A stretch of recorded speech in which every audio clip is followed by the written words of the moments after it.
ministerial nominee, MARYAM Shettima, aka MARYAM SHETTY, had reportedly arrived for Senate screening before learning that she had been dropped.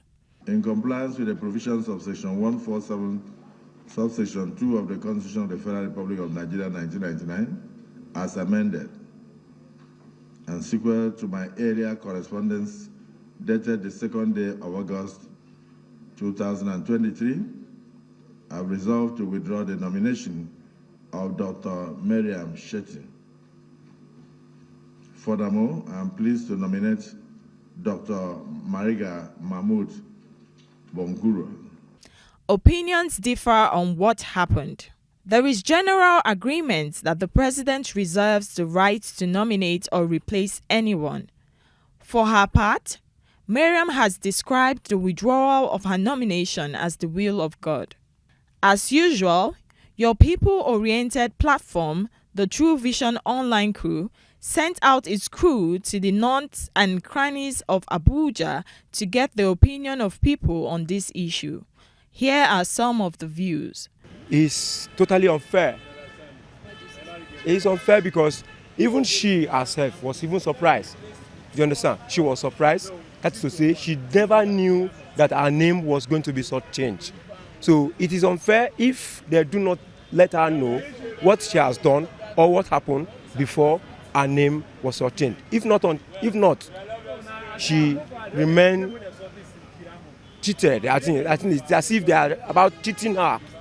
You understand? So they should just make sure they explain to her what really happened that led to the short change. How can somebody on getting to the gate and she now found out that she has been replaced? I mean, it's not called for. There are so many avenues that you communicate. Why can't you communicate? You can write, you can send email, there are so many ways you can communicate. That is embarrassment. You are harassing the lady. Because we don't regard human beings, we don't respect ourselves.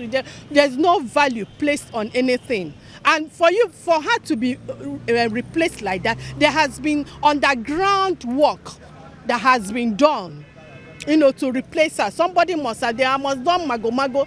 They know the way they do their connection here in Nigeria, which is wrong. You don't nominate a person when the person gets to the National Assembly and get to know that her name is no longer there, and she was outlisted among the ministers that was nominated. And that's the high level of corruption.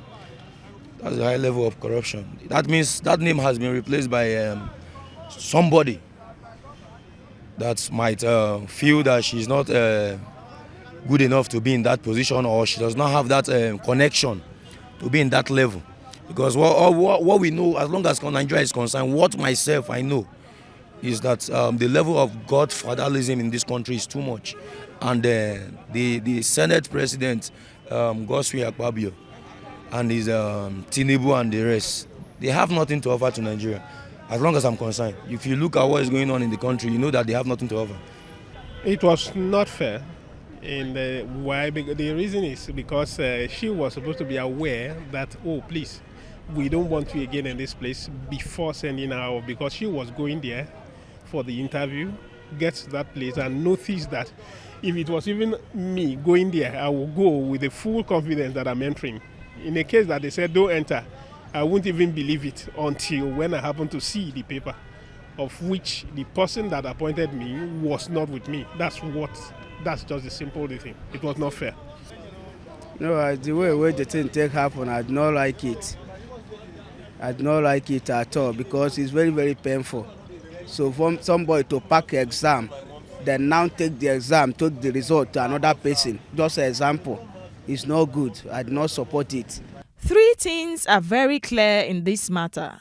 First, as earlier stated, there is consensus that the president reserves the right to nominate whoever he chooses.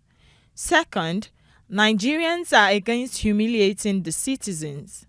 Third, the people think that they have a right to know what happened, why MARYAM SHETTY was dropped.